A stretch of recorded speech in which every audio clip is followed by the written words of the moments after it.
Boa noite, meu nome é Andréa, eu faço parte de um grupo de palestras do Centro Espírita Jesus da cidade de Salto fica no interior de São Paulo, a 90 quilômetros da capital. Nós abrimos um canal no YouTube para ir divulgando essas palestras e quem tiver o interesse no canal, além dessa palestra, nós temos outras duas palestras, uma com o título de Mal de Alzheimer, doença física ou espiritual, e outra, a depressão, sob uma visão espírita. Convido a todos que tiverem interesse para assistirem essas palestras também. Hoje, o tema da palestra é sobre a aceitação das diferenças e a tolerância dentro da família. Vamos conversar um pouquinho sobre família. O que é a família? A família é o primeiro meio de socialização do indivíduo. A família é um laboratório vivo de experiências e de aprendizado. É um instituto abençoado onde as criaturas humanas se reencontram na intenção de evolução espiritual e aprendizado. Nós, como espíritas, sabemos que não é à toa que estamos naquela família, com aquele pai, com aquela mãe, com aquele filho, com aquele marido. Aquilo tem um porquê e o porquê está na evolução e no aprendizado individual de cada um de nós. Joana de Ângeles coloca a família como uma célula básica da sociedade. Divaldo coloca que quando a família se desestrutura, a sociedade tomba, porque a sociedade nada mais é do que um reflexo das famílias. Nós temos uma facilidade grande de criticar, analisar e temer o que acontece na sociedade aí fora. Mas quem é essa sociedade? A sociedade, cada cidadão, cada membro dessa sociedade é cada um de nós. Então, cada pessoa que está lá onde nos chama a atenção nessa sociedade pertence a uma família, pertence a um grupo menor. Portanto, o primeiro passo para uma sociedade melhor está dentro das nossas casas, está dentro da convivência, dentro das nossas famílias.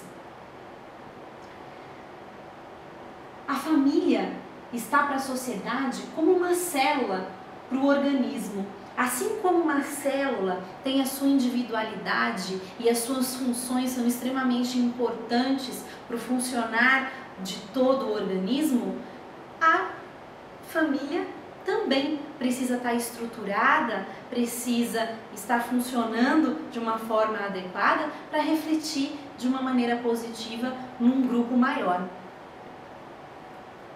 Na pergunta 775 do Livro dos Espíritos, Kardec questiona qual seria para a sociedade o resultado do afrouxamento dos laços de família.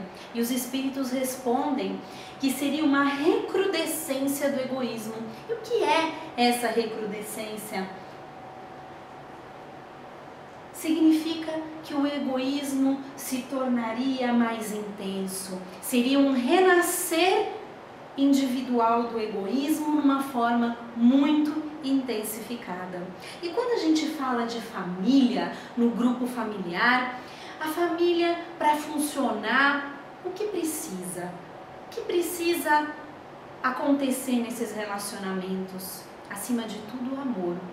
O amor da maneira como Jesus veio nos ensinar, um amor verdadeiro, um amor desinteressado, um amor paciente, um amor amigo, um amor como muito parecido com o amor das mães equilibradas, não das mães possessivas.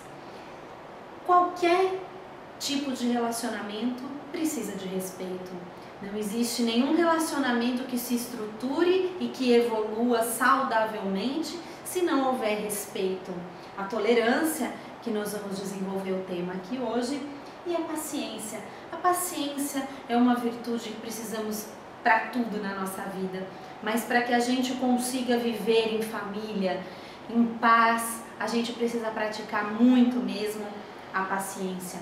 Mas para que todas essas virtudes sejam desenvolvidas, o que é necessário? Qual o caminho para a gente praticar isso? Chama-se diálogo.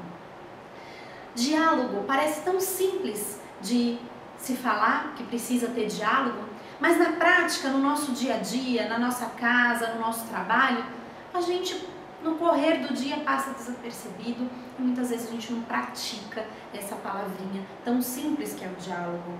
Pode reparar que na maioria das vezes a gente briga, discute, se desgasta desnecessariamente. Porque se às vezes estamos falando a mesma coisa de maneiras diferentes, porém não tem o diálogo, não tem a conversa e acaba tendo desentendimento, muitas vezes tão desnecessário. E mesmo que não estejamos falando as mesmas coisas, que discordemos daquele assunto, não tem nada mais saudável e nenhum caminho melhor do que o diálogo para que essas divergências tornem-se um pouco mais convergentes. E o que é a tolerância? Do dicionário português, tolerância vem do latim tolerare, que significa suportar, aceitar. A tolerância, ainda dentro do dicionário, está como um ato de indulgência perante algo que não se quer e não se pode impedir. O que é a indulgência?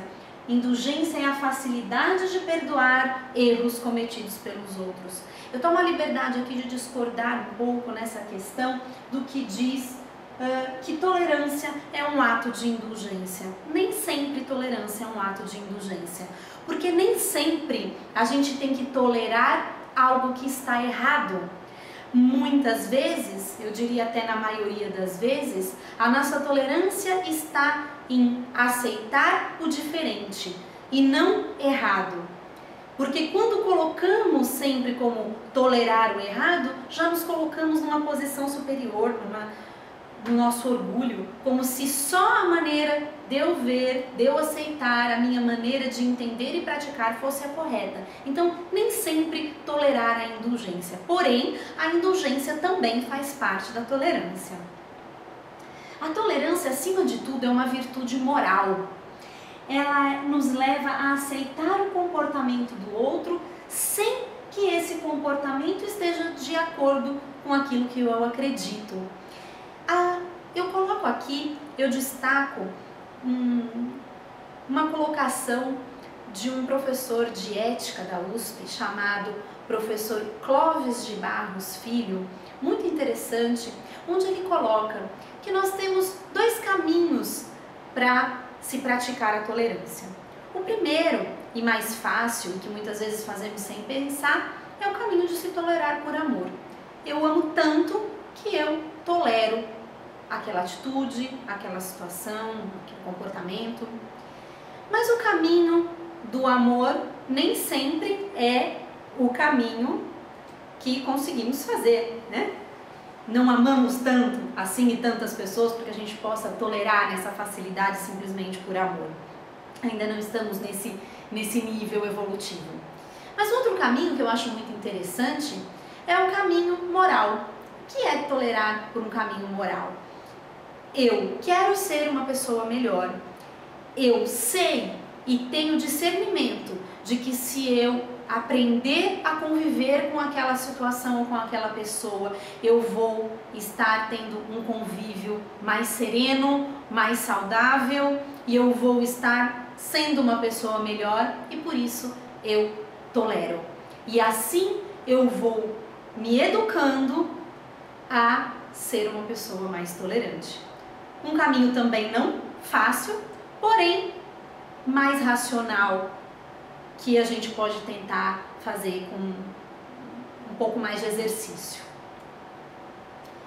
A tolerância é uma virtude que, assim como tantas outras, está de mão dada aí com outras virtudes.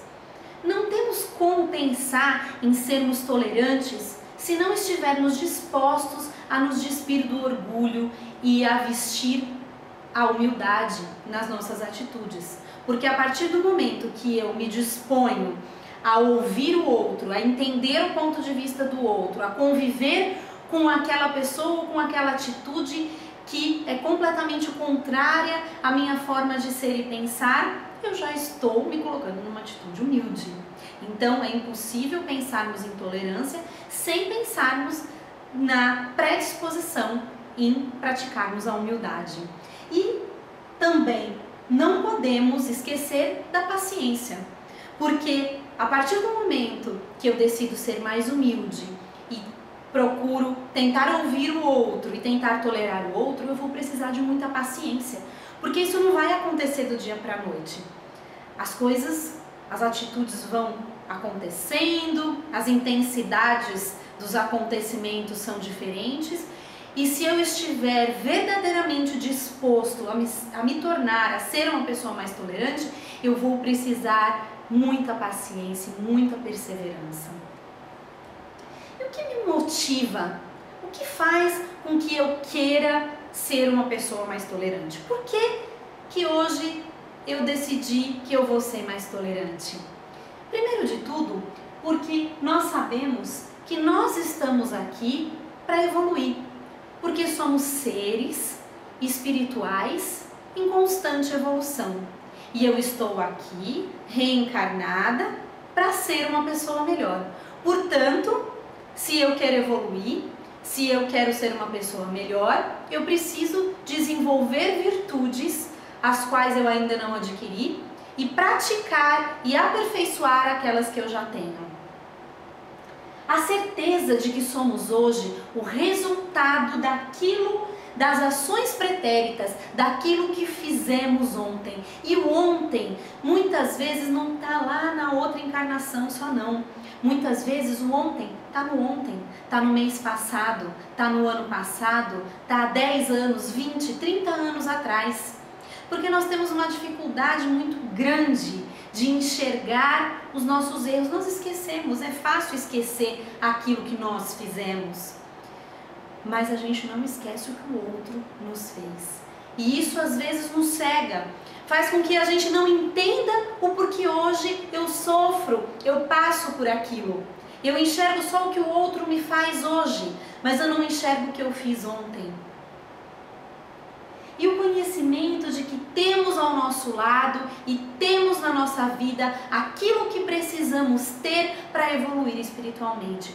Portanto, quanto mais depressa nós aprendermos, quanto mais depressa nós nos propusermos a sermos melhores, a nos conhecer, a conhecer as nossas dificuldades, a conhecer as nossas facilidades e praticar as nossas facilidades, mais depressa vai passar esse sofrimento, essas dificuldades. Nós somos resultados da lei da ação e reação. Então nós temos hoje reações de ações passadas. E a família, ela vai se apresentar nesse grupo de espíritos necessitados, desajustados entre si e de compromisso inadiável. Nós sabemos que a Terra está passando por um processo de transformação. Nós vamos deixar de ser um planeta de provas e expiações para ser um planeta de regeneração. Portanto, nós fazemos parte desses espíritos que necessitam evoluir, nesses espíritos que precisam se aperfeiçoar, porém, infelizmente, não aprendemos ainda pelo amor, aprendemos pela dor. O que é essa tolerância? Acima de tudo, a tolerância é completamente diferente da submissão. A tolerância é saber a hora certa de se falar e como se falar. Porque quando eu vou falar, eu quero resolver determinado problema naquele instante onde eu estou com raiva, onde eu estou magoada, onde eu estou com os meus sentimentos completamente confusos, eu não consigo deixar que a minha razão domine a minha emoção, com toda certeza esse não é o momento de eu querer resolver nada. Eu preciso primeiro me asserenar, primeiro racionalizar os meus sentimentos, para depois, aí sim, eu conseguir estar disposta a ouvir o ponto de vista do outro e colocar o meu ponto de vista de uma maneira serena, de uma maneira humilde, paciente e tolerante. Eu preciso aceitar o diferente, eu preciso estar disposta a entender de que as pessoas aceitam, veem e sentem as coisas de uma maneira diferente da minha, porque vivemos com diferentes níveis níveis de evolução espiritual e não necessariamente a minha vivência e a minha maneira de se viver é superior à do outro. Por isso, tão necessária a humildade, tão necessário deixarmos de lado o orgulho. Até porque, quando estamos já com a virtude da humildade e já estamos caminhando mais para a evolução espiritual, nós vamos saber entender um pouco mais o nosso irmão, o nosso marido, o nosso filho, o nosso companheiro, que não consegue entender e compreender a vida de uma maneira mais evoluída. A tolerância é compreender que é impossível modificar o outro. Com muito esforço, talvez cada um de nós consiga mudar a si próprio. Faço um parênteses também aqui para colocar nessa questão da tolerância para aqueles que convivem com pessoas com dependência química, com dependência do álcool dentro de casa, onde a gente sabe que é uma provação extremamente árdua. Não é nada fácil com isso. E às vezes até não é possível se tolerar isso dentro do lar. Mas é interessante que isso seja racional, que isso seja pensado, que não sejam atitudes tomadas no fervor da raiva e do desespero. Quando fiz um estudo sobre dependência, Nazareno Feitosa fez uma colocação que eu achei muito interessante, onde ele colocava que muitas vezes, por mais difícil que seja, vamos ter que aceitar e entender que aquele irmão, que aquele companheiro que vive conosco, que aquele filho dependente que vive conosco, talvez ele vá passar a vida inteira, ou muitas vidas dependente, e não há nada que possamos fazer a não ser rezar e estender a mão quando ele estiver disposto a também nos estender a mão. Por mais difícil que isso pareça, a gente tem que entender e aceitar que as evoluções são individuais, que as experiências são individuais e que nós caminhamos lado a lado e não podemos nem viver e nem sentir pelo outro. O exemplo vale mais do que 1000 palavras. Muitas vezes calar é a melhor maneira de se expressar o que quer se dizer. Porque se o outro não está saudável espiritualmente e psicologicamente para te ouvir, vai ser só despender muita energia falar com aquela pessoa. Então talvez o seu silêncio, a sua prece, a sua paciência diga muito mais do que qualquer outra palavra. E nisso a gente tem que ter fixamente na nossa mente que a única forma que a gente tem de enfrentar o mal é através do amor. Jesus, quando esteve aqui no planeta, ele não veio dizer nada além do que amem-se. Ama teu próximo como a ti mesmo. E nós ainda estamos tão distantes de entender esse amor e principalmente de praticar esse amor. Mas sabemos que só o amor é capaz de afastar da vida de qualquer sentimento contrário a ele. Destaco essa frase onde diz que o amor é o cordão do colar de pérolas. Sem ele, a pérola se perde. Então, como a gente imaginar ali um colar de pérolas, cada pedrinha daquela depende para se manter daquele cordão. E não podemos esquecer que nós vivemos num planeta numa intensa fase de transição. E sendo assim, vai ser praticamente impossível que a gente não conviva com pessoas que também estejam em intensa fase de transição, sofrendo de depressão, de desvios de conduta, de fobias. E essa pessoa pode ser nós mesmos. Então, a gente tem que entender que isso faz parte do nosso estágio de evolução do planeta, que cada vez mais nós veremos isso, cada vez mais precisamos nos preparar para enfrentar isso. E não existe outra maneira de enfrentar esses males se não for através do conhecimento, do respeito, da paciência e, sobretudo, do amor. Mas como? Como que a gente vai? Qual o caminho para a gente conseguir praticar essa tolerância, praticar essa paciência, praticar tudo isso no nosso dia a dia? A maneira mais fácil disso chama-se construir relacionamentos.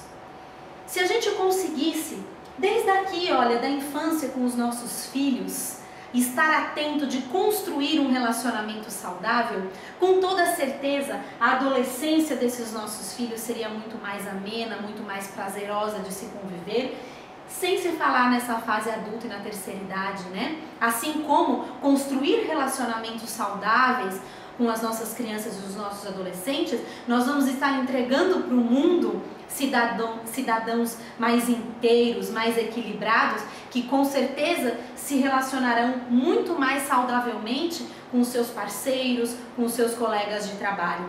Mas como que a gente consegue fazer isso? Se eu não fiz isso na infância, vai ser mais difícil na adolescência? Vai, mas existe o caminho. E se eu não fiz isso na infância nem na adolescência, na idade adulta vai ser mais difícil? Muito mais. Vai exigir muito mais esforço, muito mais paciência, muito mais perseverança, porém estamos aqui para isso. A chance maravilhosa da reencarnação é essa, é a cada dia que se recomeça uma nova oportunidade de se recomeçar. Mas a gente sabe que quanto mais cedo a gente começa, mais fácil vai ser esse caminho. Então, com as nossas crianças, como podemos construir esse relacionamento com as nossas crianças para que essa convivência no futuro seja melhor? Acima de tudo, os pais não podem esquecer que é no lar que se inicia a educação e é no lar a principal educação. Nós, hoje em dia, nesse mundo, nessa correria onde pais e mães precisam trabalhar, essa questão da educação acaba sendo delegada muito para os professores, para os cuidadores, para os avós, para as babás, e não pode ser assim, porque os filhos são responsabilidade dos pais. Portanto, não importa a quantidade de tempo em que fiquemos com os nossos filhos, e sim a qualidade do tempo. E como eu preparo e me preparo espiritualmente, psicologicamente, para esses momentos que eu estou com o meu filho. Quando eu estou com os meus filhos, eu estou ali de corpo e alma, eu estou verdadeiramente ali, naquele pouco tempo que eu tenho, presente, inteira com os meus filhos. A gente precisa construir desde a infância esse relacionamento que eu quero que o meu filho adolescente ou o meu filho adulto tenha comigo, de amizade, de respeito, de confiança dos filhos. Porque por mais que sejam crianças, eles precisam ser ouvidos sim, eles precisam ser respeitados. Mas faço mais uma vez um parênteses aqui. Quando eu digo respeito, nós respeitarmos os filhos, nós ouvirmos os filhos, não significa que os filhos serão os reis e os mandantes e os patrões de dentro da casa. Os filhos merecem respeito e merecem ser ouvidos de acordo com cada um com a sua idade. Mas eles têm que entender que eles precisam ouvir o não. Mas esse não tem que ser justificado, eles têm que entender o porquê eles estão ouvindo aquele não. Quando não se faz possível, quando a gente tem aquela criança que faz a birra, que ouve o não e se joga no chão e se joga no meio do supermercado, a gente vai ter que ter a tolerância de ouvir aqueles gritos e de suportar aquela birra sem ceder às vontades e os caprichos dos filhos, para que ele entenda da maneira dele, de acordo com a maturidade dele, de que ele já teve a resposta por que daquele não. As crianças são severas observadoras. Desde bebês, isso já é comprovado cientificamente, as crianças observam e elas vão agir de acordo com o que elas veem e não com o que elas ouvem. Nós precisamos ser coerentes daquilo que falamos com aquilo que fazemos na frente dos nossos filhos. E lembrar que em muitos casos convivemos com crianças como as crianças índigo, crianças cristal, que são crianças já que vem com uma outra compreensão, com uma outra evolução. Então, crianças que têm a necessidade de respostas concretas, de respostas coerentes. Por isso precisamos ler, estudar, nos informar para criar os nossos filhos. A gente se envolve na correria do dia a dia e, como costumamos dizer, é porque sim, é assim porque eu mando, é assim porque tem que ser. E isso não preenche os seus filhos, não responde, cria dúvida, cria lacunas dentro do seu relacionamento com os seus filhos. Portanto, as crianças de hoje não são as crianças que nós fomos, que os nossos pais e avós foram. São crianças muito inteligentes, crianças com personalidades muito fortes, que precisam ser domadas com amor, com coerência, com respeito, mas com firmeza nas atitudes. Os limites são fundamentais para a formação dos filhos. Os filhos precisam de limites. É na infância que a gente vai lapidando essas pedras brutas que vêm, e é aí que a gente vai ensinando aos nossos filhos que o mundo vai dar limite para todos nós, que nós podemos fazer esse limite com os filhos para que eles sofram menos, para que eles aprendam um pouco mais pelo amor do que pela dor. Porém, a gente tem que cumprir. Se você deu um castigo, falou que ia dar aquele castigo para o seu filho, cumpra, faça, por mais que te doa. Portanto, tenha coerência e não exagere quando for prometer determinado castigo, porque às vezes prometemos coisas que não podemos cumprir e aí somos incoerentes e caímos aí no conceito dos nossos filhos. Fica mais difícil a questão do respeito deles para conosco. Precisamos ter filhos, criar filhos melhores para o mundo. E não queremos só que o mundo seja melhor para os nossos filhos. Os nossos filhos, bem criados, serão bons cidadãos, bons seres humanos. E assim, com certeza, estaremos colaborando para que o mundo de amanhã seja um pouco melhor do que foi hoje. E com os adolescentes? Com os adolescentes é um pouco mais difícil, porém não é impossível. Com os adolescentes, a gente tem que entender que a adolescência é um estágio de despertar da consciência do espírito. A adolescência é um período de intensa ebulição hormonal, onde o corpo físico e espiritual passa por profundas transformações e vem acompanhada do despertar de valores trazidos de outras encarnações. Portanto, mais uma vez, é uma fase que exige intensa vigilância dos pais e muito diálogo. Mas vamos ressaltar aqui que diálogo é completamente diferente de monólogo. Os pais, muitas vezes, colocam-se para conversar com os seus filhos numa posição de superioridade, numa posição de que, por eles serem mais velhos e terem mais experiência de vida, os filhos não têm nenhuma experiência. E aí a gente já se coloca numa posição de muito difícil diálogo, porque o adolescente ele está numa fase de trabalhar o seu ego muito intensamente e de uma autodefesa. Então, quando ele vê o seu pai, a sua mãe se colocando, ele já se afasta, ele já ensurdece, ele já não vai ouvir o que você tem para falar. Então, quando você se coloca numa posição, mais uma vez, de humildade, despido dos seus preconceitos, e eu coloco aqui preconceito separadamente, escrito dessa forma, aí entre aspas, para destacar o verdadeiro sentido da palavra, onde são conceitos já ali pré-instalados no nosso cérebro, cimentados fixamente, que não nos permite enxergar e aceitar as mudanças do mundo, as coisas de uma forma diferente. E mesmo que o seu filho adolescente esteja numa conduta errada, esteja agindo de uma forma errada, com toda certeza não vai ser nessa rigidez de raiva, de imposição bruta, que se vai conseguir que ele te ouça e que ele perceba. E aí entra aquela fala que eu citei há pouco do Nazareno Feitosa, onde muitas vezes nós vamos ter que aceitar que aquela pessoa que a gente ama, ela só vai aprender pela dor. É lógico que nós pais não queremos isso, mas se a gente não construiu um relacionamento lá na infância, talvez a gente veja com mais frequência na adolescência os nossos filhos aprendendo pela dor. mas é tempo de resgatar ainda, com perseverança, amor e humildade. E como a gente vai dialogar? Mais uma vez, jamais num momento de raiva, jamais só eu querendo falar, sem estar disposta a ouvir o que o outro tem para me dizer, e jamais se eu estiver com o orgulho e a arrogância fortemente cravados no meu coração. E com os adultos? Destaco aqui mais uma vez essa frase que eu também achei na internet, onde diz: a diferença nos enriquece, o respeito nos une. Como seria triste se todas as pessoas enxergassem da mesma maneira? Estaríamos estagnados, sem evolução espiritual, moral, científica. Se cada um visse e gostasse da mesma coisa.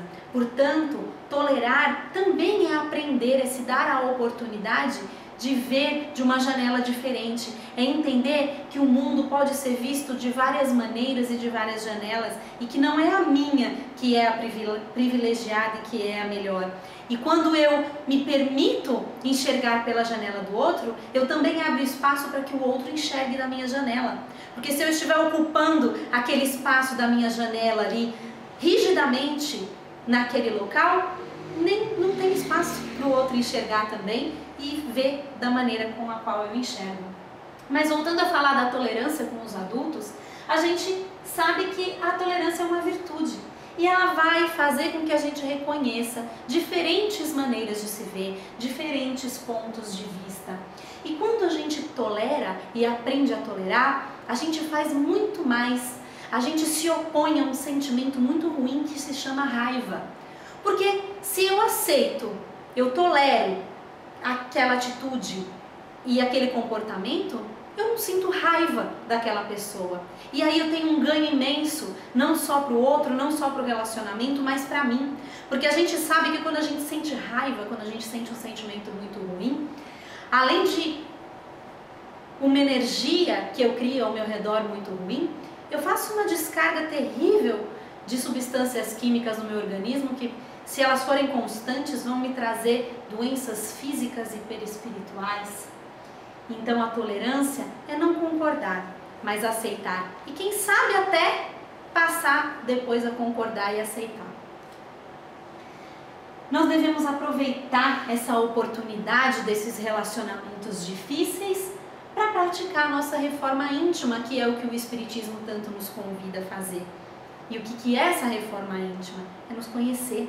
É conhecer o que eu tenho de bom e aprender a melhorar. E conhecer o que eu tenho de ruim e trabalhar e adestrar esse sentimento ruim que eu tenho dentro de mim. E fazer com que as minhas virtudes sobreponham os meus vícios cada vez mais na minha vida, para que eu realmente vá subindo e galgando degraus na minha jornada evolutiva.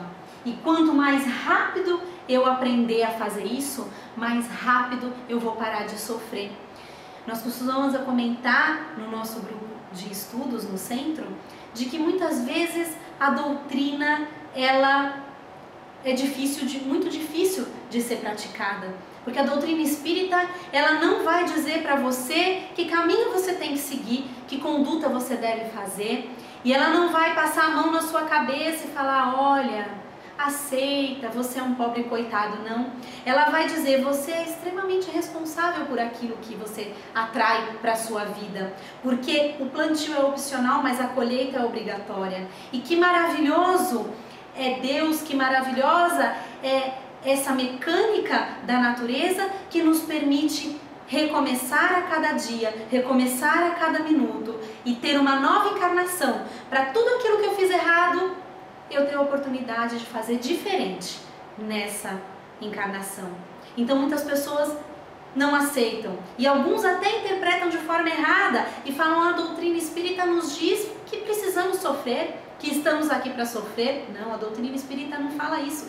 Ela diz assim, você sofre hoje por algo que você fez. Você não é um pobre coitado, mas mude, é tempo. Você tem a cada minuto da sua vida uma chance de recomeçar. Faz diferente, faça de novo, que com certeza você vai mudar o seu caminho, você vai ser feliz sim. E a felicidade, olha que maravilha, a felicidade só depende de você, não depende do outro.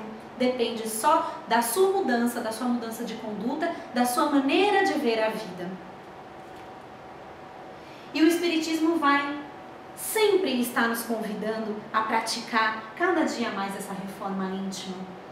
E aí, quando a gente pratica e está determinado mesmo a fazer isso, tolerar se torna mais fácil e até de uma maneira mais automática para aqueles que conseguem vitoriosamente praticar mais a sua reforma íntima. Porque tolerar também é a prática da caridade, é a prática do respeito, da serenidade e da paciência.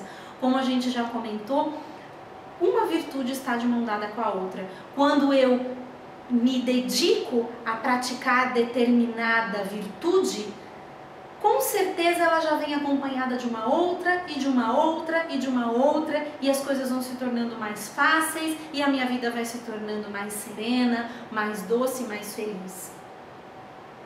Precisamos saber que os problemas de comunicação são os principais, como eu disse, o diálogo. Precisamos aprender a falar e a saber como falar. Somos diferentes dos animais, até os animais que não têm a palavra se comunicam, as formigas se comunicam entre si. E às vezes o homem que tem a capacidade de falar, tem essa dificuldade tão imensa de falar com aquele que ele ama, com aquele que está ali do lado dele. Às vezes ele consegue falar com o outro que está na rua, que ele não tem nenhum relacionamento afetivo, e não consegue falar com o seu filho, com o seu marido, com a sua mãe, com o seu pai. Trago também esse destaque que eu achei na internet, que eu achei muito interessante, onde diz: ainda que cada nota tenha seu tom, somente juntas fazem uma música. Não conseguiríamos ter uma música de uma nota só. Portanto, os pontos de vista, as maneiras de se viver e de se ver a vida são diferentes. E é isso bonito, é isso que faz a música, a musicalidade de se viver. E com os idosos? A gente sabe que cada vez mais o planeta está envelhecendo. A vida está se tornando cada vez maior, estamos vivendo mais. Então, precisamos cada vez mais aprender a conviver. Crianças com idosos e vice-versa, adolescentes com idosos e vice-versa, adultos com idosos e vice-versa, e idosos com idosos. E isso, a única maneira de se aprender a conviver melhor está na tolerância, na paciência e entender que vivemos. As idades viveram em épocas diferentes, viveram diferente, as experiências de vida foram diferentes, e que maravilha poder conviver com tantas diferenças de idade quanto a aprender. E tantos idosos estarem dispostos a aprender com os mais novos, e os mais novos terem a humildade e a paciência de ouvir com os mais velhos, não achando que eles estão ultrapassados e que não tem mais nada de bom a nos ensinar. Portanto, a gente tem que ver também que as doenças senis também vão estar mais presentes nas famílias. E como a gente conviver com isso? E aí, convido vocês, se tiverem a curiosidade, em assistirem a palestra sobre o mal de Alzheimer, que está no nosso canal do grupo de palestras do Centro Espírita Jesus, que já está disponível, que é uma palestra que vai dar uma orientação muito bacana a respeito dessa convivência com os idosos e do porquê de determinadas doenças, não só o mal de Alzheimer, como evitar até essas doenças. Então, convido a vocês que nesse tópico em questão assistam essa palestra, que é muito instrutiva. Mas voltando aqui a conversar sobre essa questão da tolerância com os idosos, eu assisti um vídeo que me chamou muito a atenção, um vídeo do Padre Fábio. Do Padre Fábio, sou espírita e assisto sim vídeos de padres, de pastores, de ateus, porque o Espiritismo não diz que nós precisamos ser espíritas para chegarmos a Jesus, para praticarmos o que Jesus nos ensinou. Temos que estar abertos a ouvir. Tem coisas maravilhosas de todas as religiões e de pessoas que não têm religião. Citei até aqui para vocês a questão do professor Clóvis de Barros, da USP, que é um professor de ética sensacional, que faz colocações de uma maneira nada religiosa a respeito dos valores, das virtudes, que é uma maneira muito interessante. E é nessa maneira de aprender que a gente consegue evoluir, é se permitirem ver em outras janelas. E voltando a falar do Padre Fábio, nessa trecho de palestra dele, ele fala sobre estarmos preparados para lidar com a inutilidade daqueles que nos rodeiam. Ele cita aqueles idosos que estão com mal de Alzheimer, que estão com esclerose, que por algum motivo estão em estado vegetativo nas suas camas. Nós estamos preparados, nós amamos o suficiente aquela pessoa para amá-la e reconhecer o valor dela, mesmo quando ela, entre parênteses, está inútil? Porque o que é estar inútil? Para a sociedade, estar inútil é não estar gerando nenhum serviço, não estar fazendo fisicamente ou intelectualmente naquele instante nada para alguém. Será que nós amamos o suficiente e estamos preparados para tolerar e para aceitar e conviver com a inutilidade? Muitas vezes essa inutilidade não vem só na terceira idade. Muitas vezes convivemos com dependentes químicos, com outras deficiências, até morais, que tornam aquele ser que convive conosco inútil para a sociedade. E eu estou preparada, eu sei amar o suficiente para conviver com isso?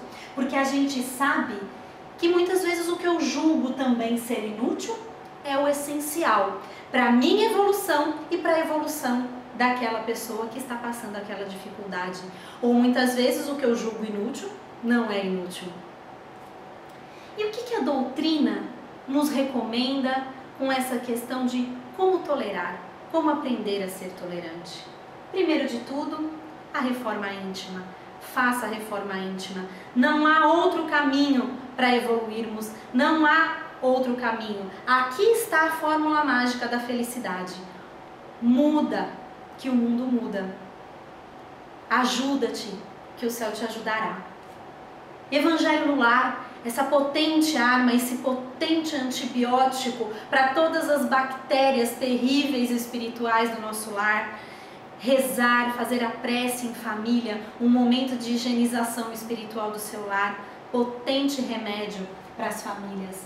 Prática do bem, fora da caridade não há salvação. Não há jeito de sermos felizes se estivermos só atentos aos nossos problemas. Vamos doar o nosso tempo, a nossa vida para o outro. Ama teu próximo como a ti mesmo. Fora da caridade não tem jeito da gente evoluir, de sermos seres humanos melhores. Instruir-se, conhecer. Se a gente não tiver o conhecimento, a gente não sabe como lidar com as dificuldades, com as pessoas. Amar, acima de tudo, o amor. Amor, como eu falei, é o principal mandamento, é a principal lei que Jesus veio nos trazer e veio nos ensinar. Eu agradeço aqui a oportunidade de mais uma vez poder, de alguma forma, estar tentando contribuir para que quem está desse lado possa tentar ver a vida de uma maneira mais doce, de uma maneira mais serena. E eu aqui do meu lado também vou tentando fazer tudo isso que eu estou aqui falando, porque também sou um ser humano que estou tentando evoluir e ser um pouco melhor. Muito obrigada a todos vocês.